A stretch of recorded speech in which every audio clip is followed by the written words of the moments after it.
And the last factor I want to mention is resilience. The capability to bounce back. Because there will be certainly what we call the black swans, the unpleasant surprises which will come in our way. So, Minister, dear participants, I wish you a very good meeting. There's the book of Job, chapter 12, and verse 13. With him is wisdom and strength. He hath counsel and understanding. Behold, he breaketh down, and it cannot be built again. He shutteth up a man, and there can no opening. Behold, he withholdeth the waters, and they dry up.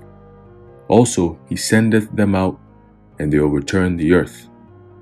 With him is strength and wisdom. The deceived and the deceiver are his. Shalom. I want to start off by giving all praises, honor, and glory to Yahweh, Bahashem Yahushai, Bahashem Ruach HaKodesh. Double honors to our venerable apostles and elders at Great Millstone who rule well. Peace and blessings to the Lord's elect, the house of David. Alright, so Brother Aharon coming back at you with another lesson, Lord willing, and be edifying and uplifting unto the elect. Alright, and I'm going to title this, what is a black swan? Okay, what is a black swan? And this comes from the video that you saw in the beginning, that Professor Klaus Schwab, okay, basically just gave a speech. And he mentions a black swan, as you saw in the video. So it makes you question exactly what he means by there's going to be a black swan event. Okay? And then he has that awkward silence, that pause, because everybody's just like quiet. Instead of standing up on their feet and throwing them chairs at him, they're just standing there looking at him. Quietly, just sitting there. Anyway, black swans events are shaping the cybersecurity present and future.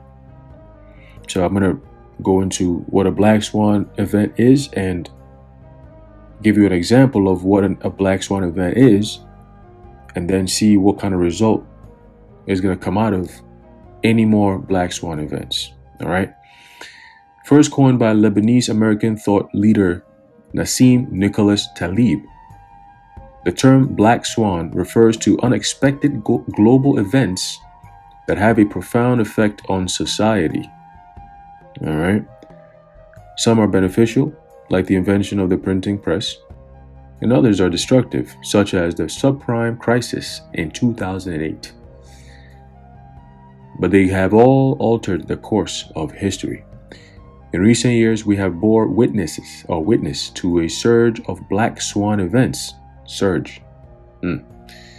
And they continue to emerge in real time. Okay, because the reason why it's called a black swan is because it's based on, the concept that a swan is normally white. All right, so it's a white looking bird, or it's a white bird. So seeing a black swan is very rare. So that's why it's known as a black swan event. It's like, oh shit, this happened. Like, wow, I saw a black swan today. Oh wait, really? Wow, that's crazy. It's an event that's going to be talked about. You probably take pictures of it, be like, oh wow, like it's probably going to go viral. That type of shit. But anyway, so let's keep going. It says,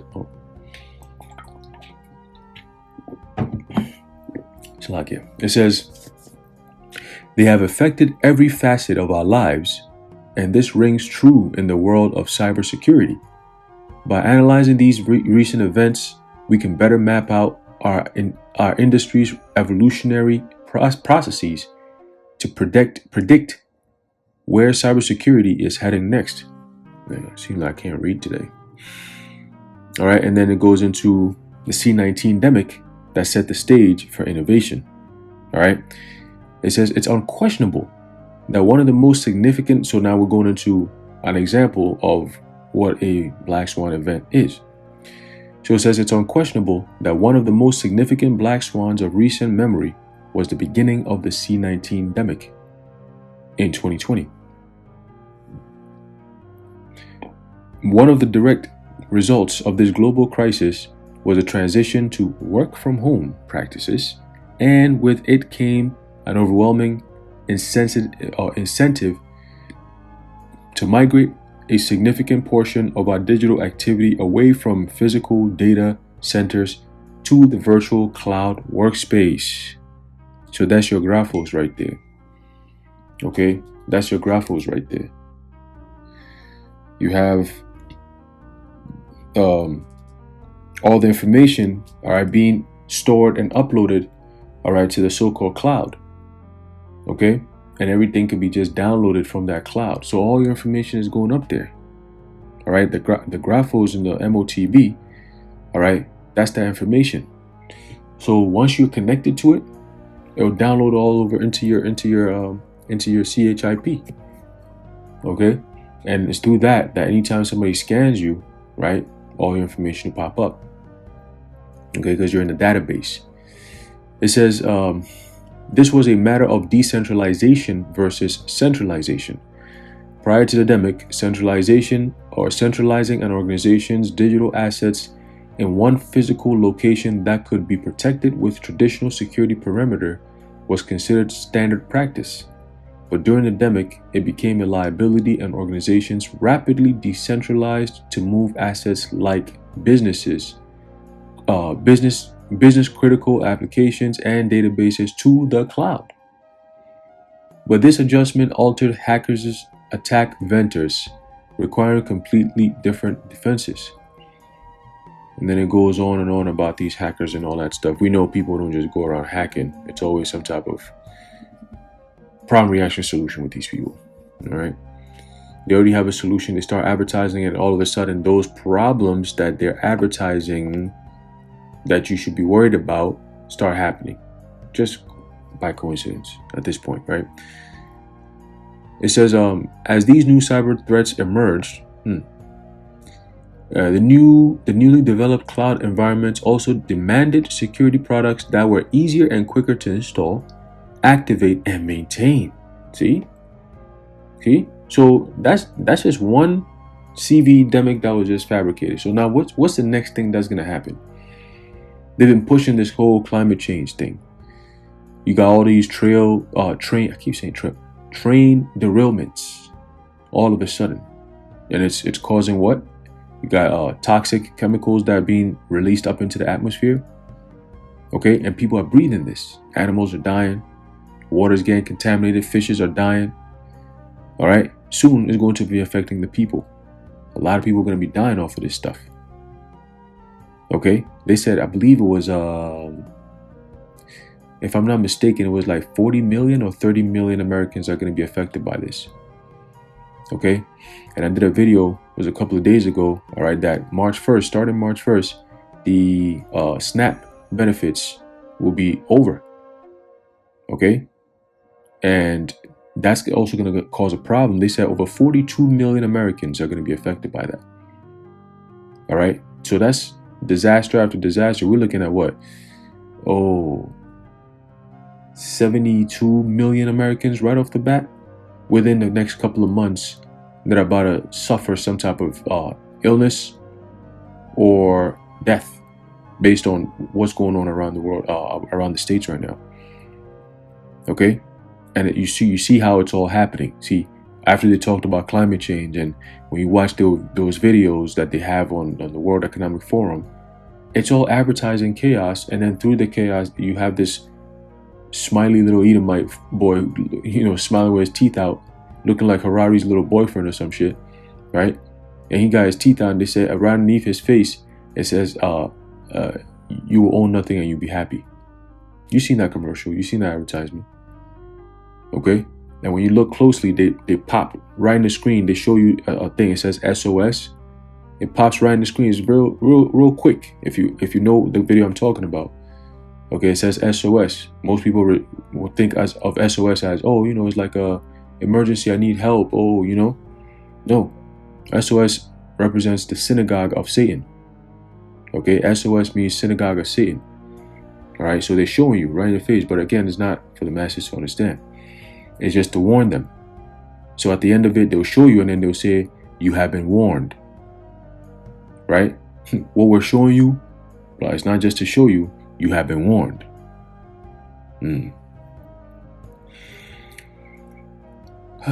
So let's see. See if I have more on this stuff here.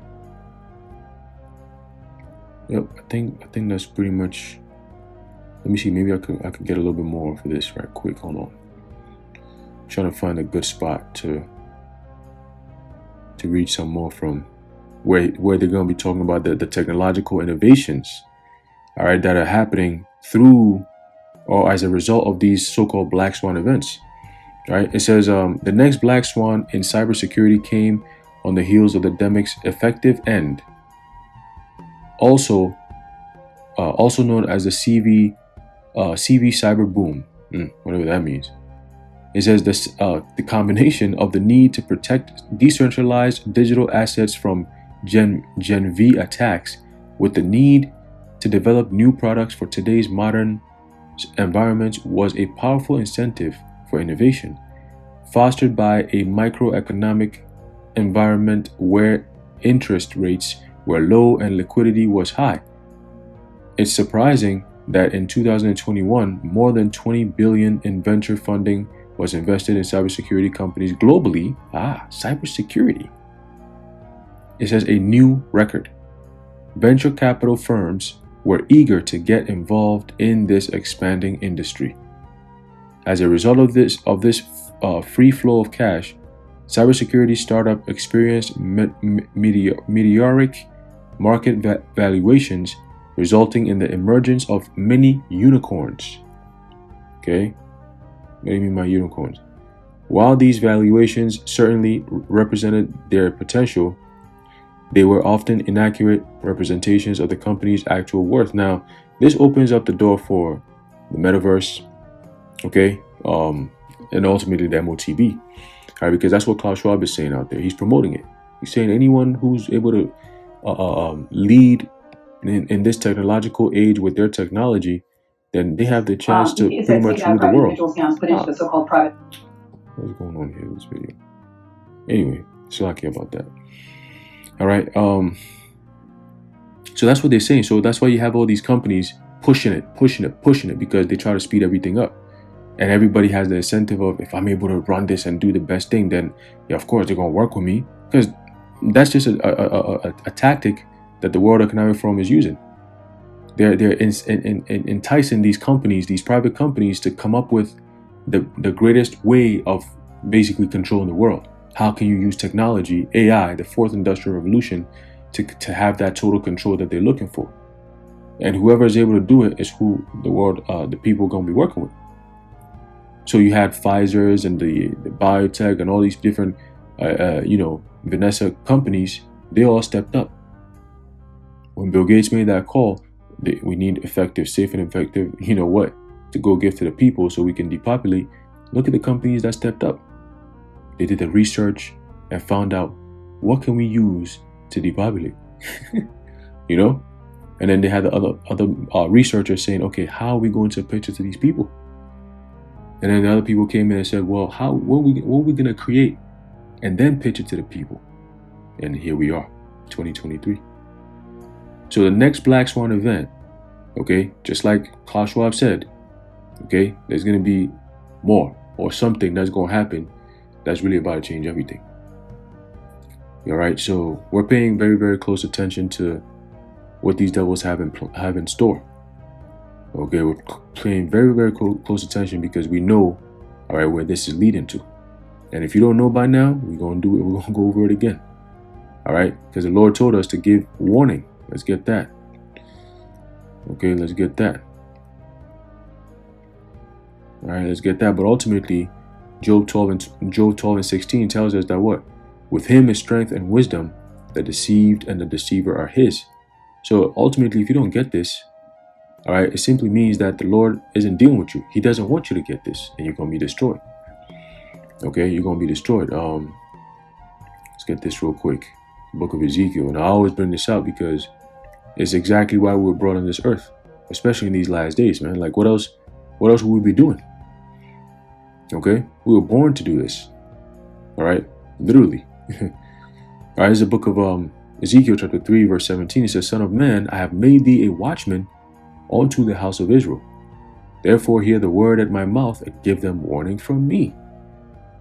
Okay, and I'll tell you a personal testimony on this precept right here. It's funny because, when we were younger, myself and my brother, I remember, and my mom tells the story all the time that how when we were kids, we had a time where all these children would be going around and telling them, "Oh, this is what I want to be when I grow up." Every kid came around and it was like, "Oh, I want to be a doctor when I grow up. Oh, I want to be a nurse. Or I want to be a soccer player. I want to be a basketball player." You heard all that. And when it came to my turn, I said, "I want to be a watchman." And everybody's looking at me like, "The fuck, this thing, watchman? What the hell? Like a watchman? What? Like, why would that ever come to your mind as a kid to be thinking of a watchman? Like, what the hell?" And my reasoning was, it wasn't that deep. There was the guard at the school. All right, the school that I was attending at that time. I was a kid. I was like 4 years old or something. And the guard that was there, I became very cool with him because I would stay there after school. I'll go over there and stay with him until my parents would come and pick me up, and then I'll be out. So that was where I would always go chill. So after school, instead of going around and getting in trouble, I just go chill with him. And I used to be fascinated by his job. I asked him all these questions and he was just cool. He was a cool Jake, So I'd be asking all these questions, and he always give me answers, and we just became cool. I said, "Man, your job is so cool. Like, you just get to sit here, chill, listen to your radio." Back then you have no smartphones and TVs, I say back then like I'm old, but I'm not, And, I'll just be sitting there and just chilling with him, and my parents would come pick me up. And I just looked at it. I was like, "Man, that's so cool." And you get to protect the school. Like, it's because of you that you sit at the gate and you watch and make sure nobody's coming in and out who's not supposed to be coming in and out, And I thought that was cool. I was like, "Man, that's a cool job. I want to be like that when I grow up." And fast forward today, my actual job is, in that type of field, security and stuff. So that's crazy. It's like the way the world works. But ultimately, my real job was, as a kid, the Lord had the Spirit on me to prophesy that I was actually going to be a watchman. And here we are. All right. This is what we do. This video right here is a form of being a watchman, because we're watching what's actually happening and giving warning as we're reading. Okay. Just like all the other brothers, apostles, elders, priests, okay, teachers, all these brothers that you see out there in the highways and byways and doing these videos, constantly bringing it out. All right. This truth, I'm talking about 100% truth. All right. We are the watchmen of the Lord, okay, that we've been sent down here to watch, okay, the Lord has put us onto the house of Israel, all right, to watch, all right, and to hear the word of his mouth and to give them warning, okay, give them warning. So, hey, man, for those who going to take heed, hey, may Yahweh shall be with you. But for those who not going to take heed and keep bucking up and fighting against everything we're saying, well, we got this for you real quick. All right, this is the book of Romans.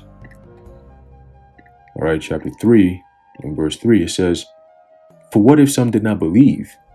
Shall their unbelief make the faith of the Most High without effect?"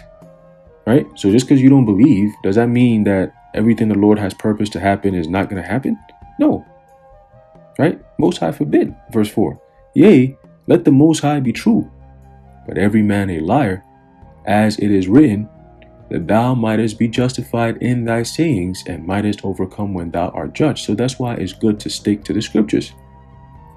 All right. If you're honest, all right, and sincere, and you teach it 100%, just straight up as it is, all right, you're not adding to the Lord's words, neither are you taking away, because you understand that the truth and the understanding of the scriptures is pure, is 100% pure. So if you taint it by coming up with your own doctrine or whatnot, okay, Most High is going to destroy you. That's just what it is. Okay? But ultimately, this is only for the elect. So we get it. We get why people do what they do and say what they say. But ultimately, this is going to be the test that's going to prove, all right, that yes, indeed, all right, the men of the Lord have always been here, and we've been warning you. Okay? Let's put that on deck real quick, and I'm going to close it out with that. All All right. So let's finish this. Let's jump into this real quick. The very last prophecy that we've always been talking about. All right. This next Black Swan event might very well lead us to this point. With everything that's happening around the world, especially around America and around the country, everything that's happening is leading to this one thing here. There's a book of Revelation, chapter 13 and verse 16. And he causeth all the things that you've been seeing since 2020. All right. It's part of the causeth. The word causeth goes into the Greek word poeo. All right. Which means to fashion or to construct or to create. All right. Problem, reaction, solution, the Hegelian dialectic. All right. The same people who come up with the solutions are always the ones mostly behind the problems. Okay. How can who have a Vanessa already for a so-called virus called Marburg, but it hasn't come out yet? They're telling you it's going to come out and they already got the Vanessa. Yeah, but you see, it's almost like they plan it and then they tell you, oh, we already have a solution for it. Don't worry about it. Just come take it. Anyway, these are all part of it. So he causeth all, both small and great, rich and poor, free and bond, the whole world. Okay, the word all means pas. All, individually and collectively, everyone. Through what? Identification. That's how you find everyone, who they are, and so on and so forth. All right, it's through identification. All right, individually, we'll go into ID. All right, both small and great, rich and poor, free and bond, to receive. Okay, I believe the word receive means in the Greek is didomai, if I'm not mistaken. Let's see. Receive, yep, didomai. Okay, and it says specifically right here, it says to give over to one's care, trust the science, trust the experts, blah blah blah, to entrust, see, to commit. Okay, and then down right there it says something to be administered. To give or commit to someone something to be religiously observed. Right? So let's read. Religiously observed meaning what? Worship, right? Okay. Says to receive a what? To receive a what? Charagma in the Greek. Okay, let's see what that word means. See, this is all you have to do. Just go into the words. That's it. Right? It's really not that hard. Go into the words. All right, charagma in the Greek, it says a stamp, an imprinted mark of the mark stamped on the foreheads of the right hand. Okay, let's finish it. Right, on the foreheads or on the right hand as the badge of the followers of the anti-Messiah. Right, and there's no such thing as just one anti-Messiah. We know, according to the book of I believe 2 John or 1 John. All right, that there are many antichrists. Okay, it says thing carved, sculpture, graven work. Okay, when you go into the root word, all right, see if I can pull that up. Let's see here. Root word, charax. Okay, charax. It says a pale or stake, a palisade. All right, that's a pointed, sharp edge that is going to be used as the weapon or the instrument for that cutting. Okay, for that cutting. So what is that pale? What is that palisade? What is that stake that Esau is using to create that device that's going to be put inside the body? Okay, that's that needle. It's a big ass needle too. You seen the demo? People putting it in their skins and shit. Right? So that's what John saw. Okay, it's really not that hard, man. Okay? So they're going to receive it in their right hand, in their left hand, all right? Or in their foreheads. Okay, meaning what? The brain chips, all right, that Elon Musk is working on. And other big tech companies, so to speak. All right? And it's all going to be doing what? All this stuff that they're creating. When you read the 16th verse, there's one specific key thing here I'm going to show you right now. Check this out. A colon is right at the end. It doesn't stop there. The 17th verse describes or explains why the 16th verse actually happens. So when you read Revelation 13 verse 16, the last word in the 16th verse is foreheads. Now when you go into that word foreheads, in the Greek is metapon. Okay? The space between the eyes, the forehead. Okay? Now, these devils are trying to create something known, which not trying to, but they have created something known as the metaverse. The metapon, metaverse. Okay? All right. So at the end of that word foreheads, you have a colon. Okay? So the 17th verse is going to explain why the 16th verse occurs. Okay. So it says, the 16th verse causeth all, both small and great, rich and poor, free and bond, to receive a device. So something happens in the world that causes the whole world to come to a point where at this point you have to receive something. This mark here is what you're going to be given, all right, in your hand, on your forehead, in order to do, the 17th verse is going to explain, boom, let's read. And that no man might buy or sell, comma, save he that had that same word, charagma, that incision, that small little device, right? Or the name of the beast or the number of his name. That right there, right? Comma, comma, comma, is talking about the same thing. Save he that had the mark, right? So only those who took it, right? Or the name of the comma, of the beast, comma, or the number of his name. Boom, period, that's it. Right? And what is that one thing that you're going to have to take in order to buy and sell? These devils are already coming out and telling you where this is all leading to. This is what John the Revelator saw. This is where we're at right now in the time of prophecy. Okay? So yes, the mark of the beast is the RFID microchip. And you heard it here from the apostles of Great Millstone on down till today. All right? And we're here to stamp on it and prove. It's stamped and approved. And like the elder apostle Tahar said, that he's a 100, was it? He's a 1,000,000,000% sure. Well, we are infinity sure. It's just boom. That's it. It's up to no end. How sure are you? It's so much I can't even. If you could just give me a number, we still go past that. That's how sure we are about this. Okay, and that's why none of us gonna take it. We don't care. We don't care how they push it. What the consequences are for not taking it, we're going to deal with it and we're going to see what the Lord does for us.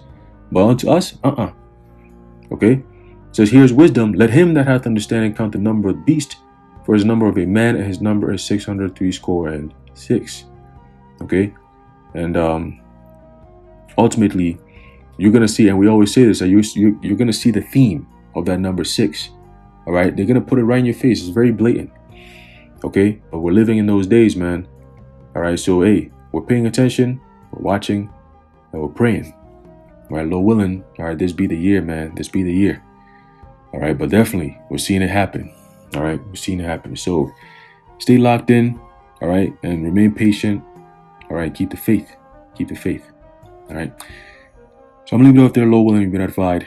I want to give all praises. Oh, actually, let's give all praises. I got one more precept to bring out. Okay, I want to give all praises, honor, and glory to Yahweh Ba'Shem Yahushai, Ba'Shem Rachakodash, Watawadi Yahweh Ba'Shem Yahushai, for the inspiration. All right, and as we come closer and closer to the end of this ministry, all right, Lord willing, brothers and sisters who've been here, all right, we continue to push to the end. Okay, and ultimately the whole world will see it, because the Lord is going to make it very apparent that he did indeed have his men on this earth to give warning, and nobody listened except for the elect.